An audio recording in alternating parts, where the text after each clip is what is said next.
네, 오늘 저희가 마이크로소프트의 지능형 보안 기술에 대해서 한번 얘기를 나누고 있는데요. 자, 어떤 회사나 보안 정책을 수립하고 이제 강행하는 관리자 또는 경영자와 또 그리고 현업에서 일을 하는 우리 현업자들 간엔 간극이 있는 것이 좀 사실인 것 같습니다. 네. 한쪽에서는 업무 생산성을 이제 높이려고 하고 또 한쪽에서는 그것을 또 함부로 유출되거나 손실되지 않게끔 막는 정책을 수립하다 보니까 그것도 갭이 좀 있다 보니까 실제 현업자들은 좀 어떤 반감 같은 걸 또 갖고 있는 게 사실인 것 같거든요. 그래서 우리 현업자들도 이런 좀 반감을 좀 해소하고 좀 일상생활에서 또 보안을 좀 지킬 수 있는 그런 것들 한번 조언을 구해보자 오늘 한번 자리를 마련했습니다. 자, 부장님, 그러면은 저희가 일반 현업자, 뭐 보안이나 IT와 전혀 관련이 없는 현업자들이 일을 하면서 고의든 과실이든 이런 것들로 보안을 위배하지 않게끔 하는 어떤 좀 조언을 주실 만한 게 좀 뭔가 있을까요? 뭐 제가 감히 조언이라고 말씀드리는 거였지만, 네네. 사실은 그런 얘기를 가장 많이 합니다. 그래서 양날의 검이라고 일반적으로 얘기를 많이 하는데, 네.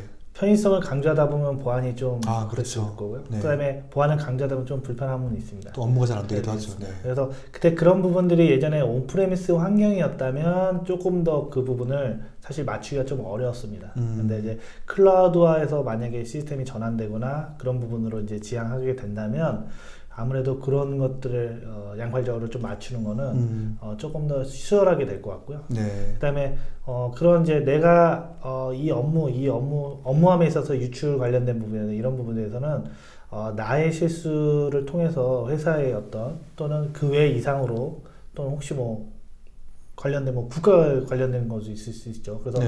그런 부분에 대해서를 좀 더 고민하시면서 어떤 업무를 조금 하시는 것도 내가 감시받고 회사에서 어떤 이런 새로운 정책이 나오면 감시받고 나를 뭔가를 하기 위해서 하는 게 아니라 어찌 보면 역으로 생각하면 그런 나의 실수를 회사가 커버하면서 나의 어떤 생활을 좀 더 안정적인 생활을 할 수 있게 만들지 않을까 저는 생각합니다. 그래서 소위 말하면 뭐랄까 어떤 요즘에 뭐 이슈들도 많았지만 어떤 특정 회사에서 뭐 랜섬이 생겨서 또는 보안 유출돼서 네네. 그런 뭐 어떤 소송이 걸린다든지 문제가 생기면 회사가 폐업하게 될 수밖에 없는 상황이 그 정도까지도 하더라고요. 그렇죠? 네, 그래서 네. 그것처럼 나의 실수 하나 때문에 그 내가 뭐 악용하기 위해서 했다면 그냥 뭐 회사가 폐업을 하든 뭐 성장하든 이건 모르겠지만 나쁘게 들어가는 건 생각 안 할 수도 있겠지만 그래서 네. 나는 이 회사를 위해서 또는 내가 이 업무가 좋아서 그래서 이제 그런 영위하기 생활을 영위하기 위해서 하고 있는 입장에서 그런 부분을 내가 나의 실수를 위해서 그렇게 돼 내가 고의로 한 게 아닌 실수가 있을 그렇죠. 수 있습니다. 네, 그래서 네. 그런 거를 사전에 막아줄 수 있는 부분들을 회사에서 조금 더 하고 있다라는 형태로 좀 생각하시면 내가 관리 감독받고 있지 않다라는 생각을 하지 않고 하시는 게 더 좋을 것 같습니다.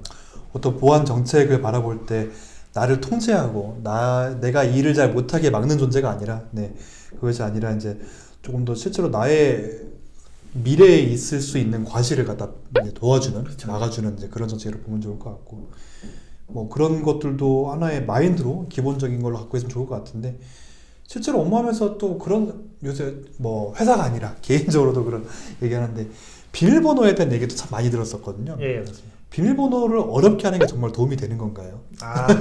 그거는 사실은 네. 여러 가지가 있습니다. 네네. 어떤 거냐면 쉽게 예를 하나 더 드리면 제가 뭐 예를 들면 뭐 어떤 포털에 로그인합니다. 네네. 로그인할 때 그러면 포털은 누구나 다 알고 있는 주소겠죠. 그렇죠. 네. 역시 오피스 365, 뭐 마이크로소프트 그 오픈 퍼블릭 클라우드 역시 주소는 다 오픈돼 있습니다. 그렇죠? 네네.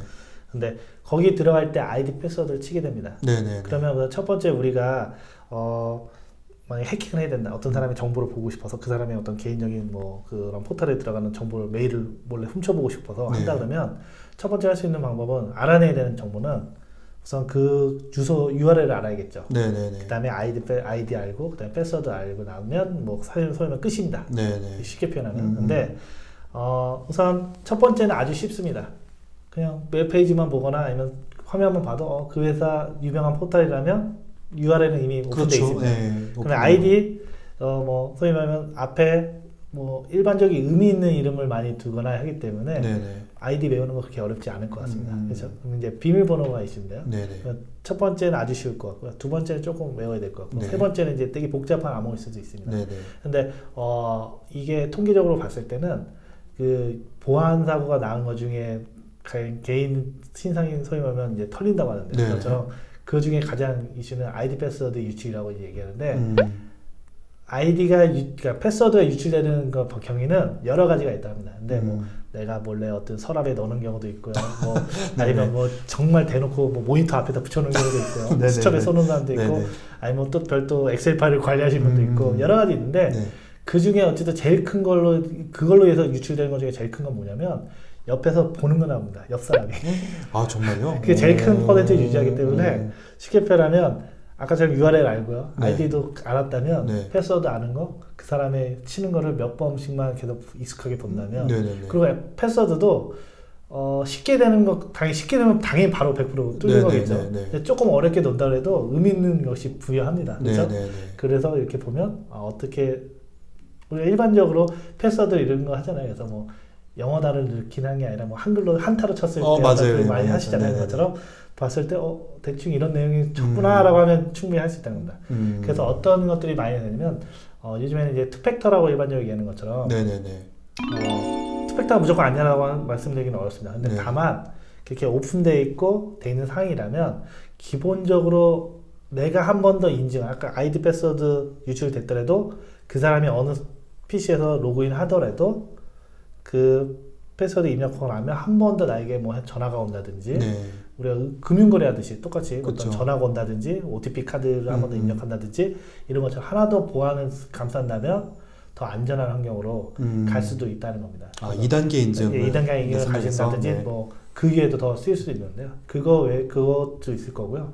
그다음에 암호의 복잡도는 이슈라기보다는 그래서 암호의 복잡도는 당연히 의미는 있지만 네.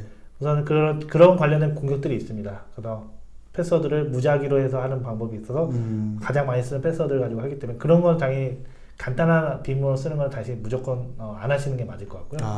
그래도 아무리 어렵다 하더라도 한 번 더 캡을 씌울 수 있는 투팩터 형태로 갈 수 있는 것을 좀 권장해 드리고요. 그다음에 이제 PC 같은 경우에도 윈도우 10으로 나오면서 보면 이제 이전에도 있었지만 피나모 설정이라는 게 있습니다. 피나모라는 설정이라는 거는 어쩌면 되게 그리고 지금 스마트폰에서도 역시 피나모 이런 설정들이 있는데 네. 어쩌면 되게 단순할 수도 있습니다. 네, 뭐 숫자 6자리 뭐 네, 이런 뭐 것들. 6자리, 네. 4자리 이렇게 있는 네. 것이라서 사실은 예를 든다면 다시 돌아가서 어떤 특정 포털에 들어갈 때 아이디를 입력하고 패스워드를 입력하는 게 아니라 네. 예를 들면 저는 이 디바이스에서 핀 넘버를 혹시 입력한다면 네. 그 사용자가 예를 들면 제가 뭐 핀 넘버도 예를 쉽게 표현한다면 1, 2, 3, 4만 넣었다 그러면 네. 이 사용자가 저쪽 다른 PC에 가서 URL 알고 그러니까 아이디 넣고 핀 넘버 넣는다 그래서 들어갈 수가 없습니다. 왜죠? 핀 넘버 이 디바이스와 1대1 매칭된다는 의미거든요. 그러니까 아이디를 알더라도 이 디바이스에 맞는 핀 넘버만 쓰기 때문에 내가 혹시 그분이 이 디바이스를 훔쳐가거나 네네. 한다면 뭐 또 역시 다른 문제로 벌어지겠지만 기본적으로 아까 전에 아이디 패스만 입력하는 URL 들어가는 어떤 웹사이트라든지 인증 처리하는 데서는 피나무가 훨씬 더 안전할 수 있다는 겁니다. 네. 스마트폰도 역시 피나무로 설정한다는 것들이 우리가 보는 그 인증서 암호를 다 일일이 입력하는 게 아니라 인증서가 혹시 유출됐거나 또는 분실됐거나 또 그 암호까지 분실되면 훨씬 더 불안정성이 있기 때문에 네. 핀으로 설정하시는 게 훨씬 더 안정성이 높다는 겁니다. 그래서 디바이스 대 디바이스 매칭하는 이게 1대1 매칭하는 기능이기 때문에 뭐 숫자 1, 2, 3, 4가 뭐가 그래? 라고 할 수 있지 모르겠지만 기본 암호로 텍스트 치시는 암호 너 플러스 핀 암호도 같이 설정하셔서 기본적으로 이제 사용하실 때는 핀으로 해서 로그인하거나 거기에 이제 더 나가서는 이제 디바이스들도 많이 제공되고 있으니까 네네. 뭐 지문이라든지 또 페이스를 인식한다든지 네. 이런 형태로 더 하면 훨씬 더 그래서 이중하는 형태로 가시는 거를 좀 권장드린다 보시면 네, 되겠습니다. 그렇군요. 네. 뭐 개인적으로 활동을 할 때도 또 조직 구성원으로서도 이런 이중 보안이라든지 또 이제 비밀번호를 설정하는 부분, 또 핀번호 설정하는 부분 이런 걸 좀 많이 활용하면 그래도 좀 도움이 되지 않을까. 그래도 언젠가 뚫리긴 하겠지만 100%라고 할 수는 없겠지만 그래도 가장 확률을 높이는 방법이 아닐까 싶습니다. 예, 맞습니다. 네, 지금 오늘까지 이제 격변하는 업무 환경에서의 지능형 보안의 미래에 대해서 한번 얘기를 해봤습니다. 저희 마이크로소프트 MVP 권순만 부장님 모시고 얘기를 해봤습니다. 오늘 어떠셨습니까? 이거 되게 힘들어하셨었는데. 네, 오늘 뭐 네. 사실은 이렇게 뭐 쉽게 표현하면 만나간다 그러는데 아니 뭐 일반적인 사석에서라든지 뭐 이럴 때는 네. 뭐 고객과 미팅할 때든지 이럴 때는 뭐 부담이 없긴 한데요. 네. 사실은 이렇게 약간 컨텐츠를 만들어서 네. 이거 이런 표현이 뭐지만 영원히 남는 기록이 될 수도 있는 건데 그래서 네. 혹시 제가 말실수를 했거나 네. 아니면 잘못된 정보를 드리지 않을까라는 것 때문에 혹시나 이제 그런 부담이 좀 크긴 했습니다. 그래서 네네네. 혹시나 이 컨텐츠 중에 제가 혹시 잘못된 거가 있다면 당연히 삐들어 네. 주시면 그런 부분에 대해서는 당연히 네네네. 도와드릴 거고요. 그래서 그런 부담이 좀 있었는데 좀 재밌었던 것 같습니다. 또 잘 유도해 주시고 그래가지고 채널께서 유도를 또 해주고 이래서 네. 제가 그런 도와드릴 수 있는 어떤 답변을 좀 잘 드렸는지 모르겠습니다. 네, 아니 오늘 너무 감사했습니다. 너무 수고 많으셨습니다. 네. 네, 저희 권성환 부장님의 또 컨텐츠는 저희 오피스 튜터에서 또 워크숍이나 이런 부분들 많이 보실 수 있으니까 오프라인 또 온라인 강의도 많이 준비되어 있습니다. 한번 찾아보시면 좋을 것 같습니다. 네, 지금까지 저는 오토쇼 최반장이었습니다. 감사합니다.